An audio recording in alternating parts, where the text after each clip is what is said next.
burgundy horizon, yet so did the blasts of the heavy cannon fire, so that they were nearly indistinguishable.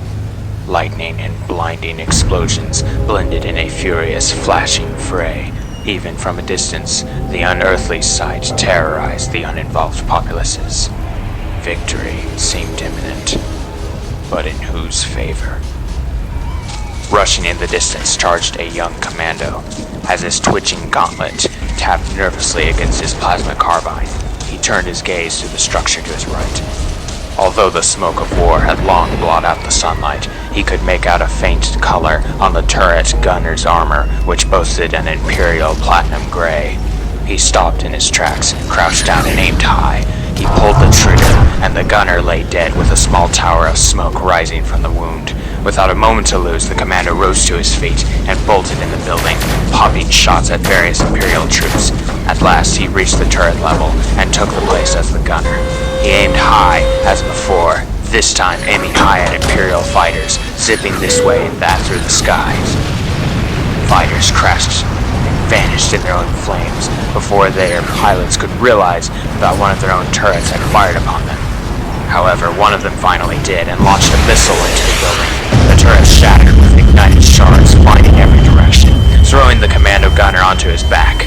When he came to, and the ringing left his ears, he rose to his feet and patted himself. He survived unscathed, aside from bits of his torso armor having melted from the blast. He retrieved his carbine and felt that it had become hot to the touch. The blast must have taken out the coolant system, he muttered with a curse. Well, in that case... He pressed a few buttons on the side of the weapon until a low hum elevating in pitch emanated from it. Then he took his carbine, held it by the barrel end, and hurled it at the Imperial mech, stomping in the streets below. The helm of the Colossus erupted with the carbine's detonation, and the great machine staggered, faltered, fell face down. Satisfied, the commando turned to retrieve a weapon from the Imperial corpses in the stairwell in place of his own, but then he heard the distinct sound of cheering. He seized the weapon, rushed back to the opening where the turret used to be, and peered outside. Gathering in the streets, hundreds of cobalt-armored Confederate troops raised their weapons and hands high in the air, while others kept theirs fixed on hands-on-headed Imperials. A slight smile passed over the commander's face as he leapt down the stairwell and into the streets. Before he could inquire of any of his fellow cobalt-clad fellows, a dispatch blared through his earpiece, declaring, "We have confirmed victory! Repeat, victory confirmed! The capital is secured!" Upon hearing this themselves, the cheering Confederates raised another even louder shout for joy. For this did not mean that the Confederation had won merely the battle itself. The Imperial Interstellar Alliance had been defeated.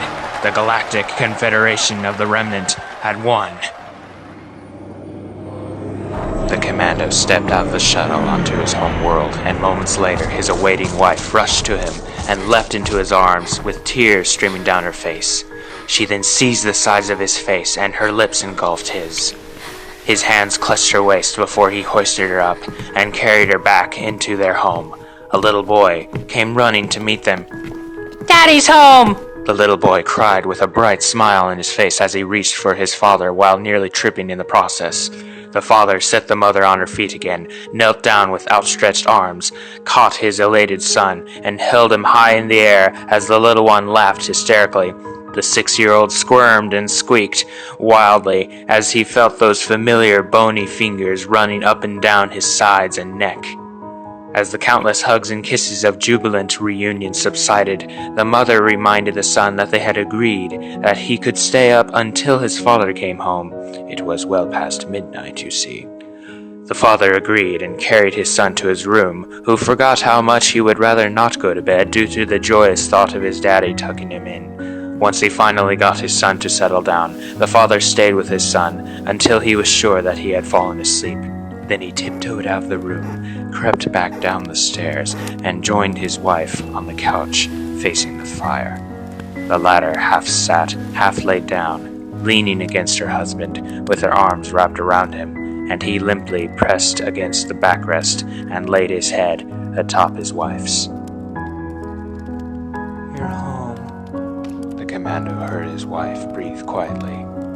The former then turned and kissed the latter's head. "At love you, Cass, he whispered.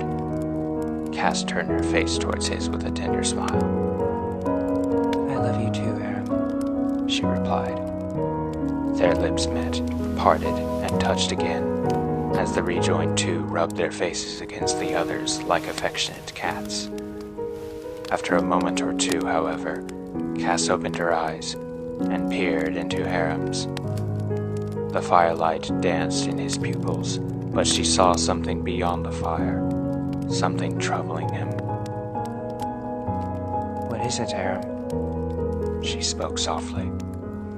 At first, Aram turned his gaze, claiming nothing was the matter, but after his wife persisted, he took a deep breath and sighed heavily. The war is over, he answered. Cass frowned. Isn't that a good thing? Of course it is, Aram scoffed. But it's been so long. When I was born, the war had already been going on for 2 years. Once I turned 17, I came to know what the war was up close. Now, 30 years later, the war is finally over. I'm a grown man, and yet I still feel as young as I did the day I was drafted. He returned his gaze towards his wife's. I have never known peace among the stars. Only war. Cass's forehead creased with sadness as her hand stroked her husband's cheek. You will know it now, Aram. In time, you will know peace. Daddy? A small voice entered the room. Danny, you're supposed to be in bed. His mother gently but firmly told their son. Can Daddy tell me a bedtime story? Oh, honey, your dad's really tired. Maybe tomorrow night, okay? Please, Daddy? Before the mother could repeat her reply more firmly, the father patted her thigh. It's okay, honey, I'll go ahead. He nearly yawned, eyes squinting. Are you sure? Yeah, absolutely. I want to do this too. At this note, Aram stood to his feet and gave his wife a quick but decisive kiss on the lips, much to the disgust of their own son, then strode toward Danny and lifted him up and carried him back to his room. After he laid him back down onto his bed, the father crawled into bed with him and laid on his side with his head resting on the palm of his hand. The boy's eyes widened and fixed anticipatingly on his father, who stared into space momentarily as he thought of a story to tell. Would it be made up? Would it be from history? Or would it be a combination of both? Come on, Daddy, tell the story! Danny hit the other's arm. Aram came to and smiled. All right, he breathed. Here it goes. He paused a moment, then began. A long, long time ago, there were these little monsters that floated around all over the galaxy. Were they ghosts? Danny's eyes widened even more. No, they weren't ghosts. They were much worse. They were like little floating claws with no bodies that would grab you and suck the life out of you. The moment Aram said, grab you, he landed a looming hand out of the air onto his son's belly and dug his fingers into him, triggering little squeaks of laughter from the other.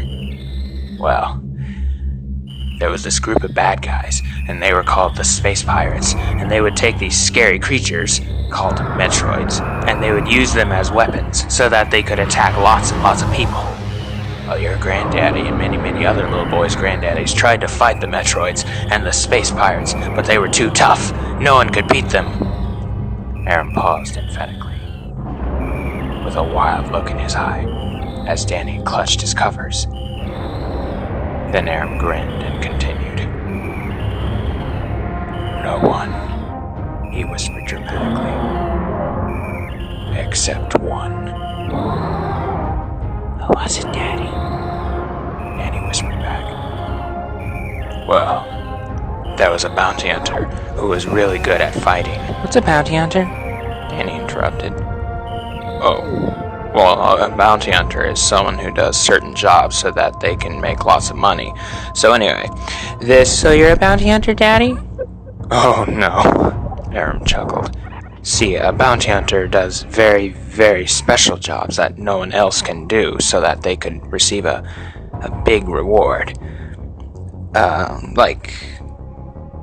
Kind of like when I asked you to look for your mommy's slippers and I told you that if you did, I would buy you a new toy. Danny nodded enthusiastically. Well, in that case, you were acting kind of like a bounty hunter because you were doing a very special job that gave you a reward once you finished it. Anyway, this bounty hunter was really good at fighting and wore a really cool and really strong suit of armor. Her name was Samus. It was a girl? Puzzlement inundated Danny's face. Sure was. Aram nodded. Oh. Was she pretty? Aram breathed a short, delighted laugh. Well, some said she was. But the truth was, not very many people actually knew what she looked like because they only saw her in her suit. See, her suit came with a helmet that mostly covered her face, so you couldn't see it. Not prettier than Mommy, though, right, Daddy? Nah, no one's prettier than your mommy, you know that. Aram returned as he ran his fingers up his son's torso, causing the latter to squirm again. But anyway, back to the story. So no one could beat the Space Pirates or Metroids, so the people who were trying to beat them came to Samus and said, "Hey Samus, you're really good at fighting. Could you fight the Space Pirates and the Metroids for us?" Did Salmon say yes? Oh yes. Aram held in a chortle from his son, misremembering the name. She said that she would fight them. And you know what? She won! She not only beat the Metroids, but she also beat the Space Pirates. She beat their big boss too, and she blew up their base, and all by herself. In fact, the whole planet, the Space Pirates and Metroids were on blew up, and all the Space Pirates and Metroids were gone! Whoa! Yeah, she was really good at fighting bad guys. But she didn't always fight bad guys. What do you mean? Well, that's for a different story for a different night. Aw, Daddy. Aw, Danny, you have to go to sleep. Aram mimicked his son before lowering his voice. But I'm not sleepy, returned Danny with a yawn. Oh, yes, you are, Aram growled playfully as he pressed his lips against his son's forehead and kissed it several times. I love you, you little squirt. Love you too, Daddy. Sweet dreams, Aram called as he stood to his feet and edged toward the door. Daddy? Came his son's voice again. Aram turned to face his son. Yes, Danny? Is Samus still alive? His son wondered. Aram shrugged and shook his head. I don't know, son. Good night. Good night. His son returned, and Aram closed the door behind him and tiptoed down the stairs to where his wife had been, and was now not. So he made his way to his room and found his wife laying on the bed. He turned the lights off, undressed, and crawled into bed with her. In the next moment, Cass felt those two familiar arms wrap around her waist. You could have told me you were going to go straight to bed. A low whisper came from behind her. Oh, you know you need the rest, Aram. Cass giggled as she turned herself around to face her husband. I ain't going to sleep yet, came the reply. And in the darkness, the two pairs of lips met once more. Over here! I found another one! Aram faintly heard a frantic, unfamiliar voice. Though only barely conscious, he felt a number of heavy objects pinning him to the ground. Then, the weight above him lessened. The objects were being removed. He was being dug out. Then, light! Oh, how unwelcome it felt! And yet he couldn't see, or at least he couldn't make out anything he was seeing, as though he were going blind. Then as sudden as the light, he grew horribly dizzy and nauseous, more than he had ever felt in his entire life. His skin felt wet, burnt, and grimy all over as the owner of the voice and other incoming voices lifted him up out of the hole and into the open air. After a few moments, Aram couldn't keep in the horrible, painful nausea within him, and he hurled the burning vomit out of his mouth onto the ground. Then once again, he knew no more. When at last, Aram opened his eyes again, he first noticed that he could only see out of his right eye. In fact, he could feel a medical bandage over his left eye. Wait. Medical bandage? Where was he? Aram attempted to lift his head as high as he could whilst laying down, which is what he was doing, although he found it excruciatingly painful to do so. While he appeared to be in a sealed chamber of some sorts, specialized for critical injuries or conditions, the walls were transparent. From what he could make out, the room was a sick bay in a Confederate hospital specifically for military personnel, which evidently was not anywhere close to empty. He counted at least a dozen nurses tending members of the Army, Navy, Marines, and Star Force. The injuries were brutal, which would be expected from a war. But what was he doing here? It was then that he finally glanced down at his own body. At least, what was left of it. Among his limbs, he still only possessed a whole left arm, with his right forearm now a stub just above the elbow. Both his legs had been amputated at the hip. Worse still, the right side of his hip had been sawn off almost to the spinal cord. Where unbandaged spaces existed, his skin bore a revolting, burnt, wrinkled texture, with small, swollen pockets of who knows what unhealthy substance inside. This included his now bald head, where his brown hair used to be. Even with a respirator over his mouth, Aram breathed with long, painful, exhausting breaths. Tubes leading in and out of his body ran through tight, minute openings in the sealed container. Aram's remaining eye darted here and there, his mind racing. What in the world happened? Where were his wife and son? Were they all right? Did they survive? And if they did they escape unscathed or like him? Or worse? Or had it all been a dream? Had he been knocked unconscious and nearly killed by some heavy fire? And had he dreamt his entire homecoming? And the end of the war? A sound from his right prompted Aram to turn his head. A nurse with a smile that could only be described as a cheap disguise for sheer heartbreak for her patient came over to his side and told him that he had a visitor. The nurse then turned around and passed the incoming visitor. A tall redhead with hazel eyes. An officer of the Confederate Marine Corps, a captain judging by his uniform. Upon seeing the sad remains of his friend, those hazel eyes moistened and turned away for a moment before returning, narrowed in anguish for him, streaming with tears. Hello, Aram. Old pal. The officer forced an inauthentic laugh with a creased brow. Oh, Roy, came Aram's raspy voice after he had removed the respirator, which forced out a burning cough. Try not to talk too much, Roy admonished in a soft tone. You've still got a lot of recovery to do. Recovery from what? What happened? There was a massive energy explosion in your district that bombarded the region with intense gamma radiation. Even with all this specialized treatment, you're sure as hell lucky to be alive. Both fell silent before Aram broke the stunned silence with a gripping question. Where are my wife and son? Roy said nothing. Aram persisted. Where's Cass? Where's Danny? Are they okay? Roy remained silent, and his silence widened Aram's eye. Slowly and reluctantly, Roy shook his head. You're all that's left of your family, Aram, he stated solemnly.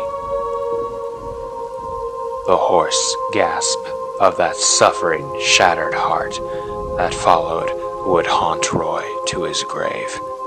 Silence shackled Aram and prompted him to turn his head again, now facing upward. His breathing turned to a soft panting. No raging river of grief could account for the affliction, nor could such a flood pass through a solitary eye. But more grief passed through Aram's single eye than any pair of eyes could bear. At long last, he turned his silver eye back to his friend, whose eyes were not much drier. "What happened?"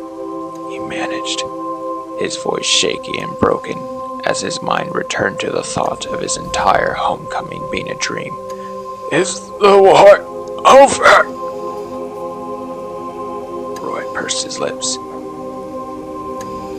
"Yes," he hesitated, then finished with, "and no." Upon seeing the utter bewilderment in his friend's face, Roy continued. "The Civil War is over. The Empire is no more, and now all of the galaxy is secured under Confederate control. We all know you were the one who took out their last mech, but..."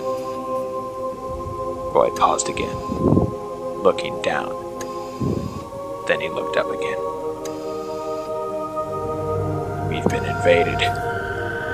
Invaded by something the likes of whom we have never encountered before." "By what?" Aram demanded. "I don't know, Aram, and neither does HQ. Whatever they are, they annihilate everything in their path, converting it into pure energy. Because the destruction they inflict inundates the vicinity with gamma rays, HQ has speculated that they use antimatter weapons of some kind. They invaded your district while you and your family were sleeping."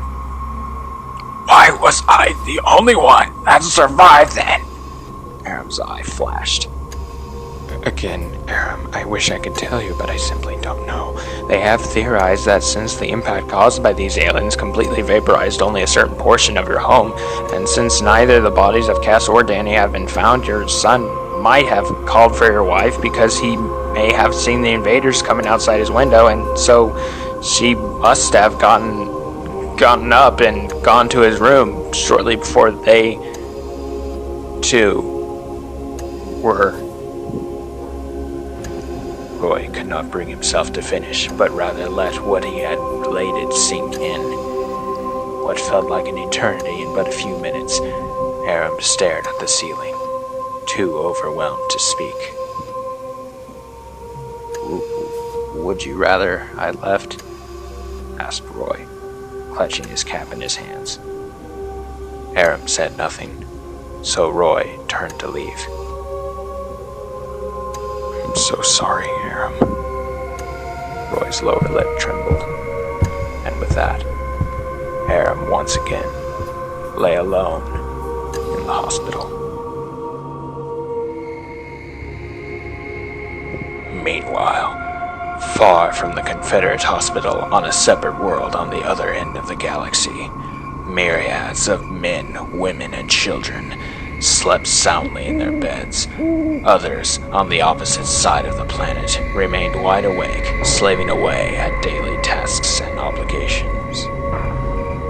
But neither sleeper nor slave could have known what lay in orbit around their world. Had the sleepers awakened, they'd have seen an unknown star in the night sky, a blinding, alien orb that grew in size and brightness in a matter of seconds until it was the only light anyone could see in the heavens before all turned to blackness. But let not their slumber be interrupted, for it would be futile to wake a sleeper moments before the eternal sleep. Should sound exist in the void, Should the deafening screams of billions of lives lost in an instant resonate in the vacuum of space, the ears, heart, and sanity of any one person who heard it all would surely be shattered. And yet, the dark figure, the source of that light of doom, hovered in space, bathed in her noxious violet aura, and surveyed whatever dust remained where the planet once was.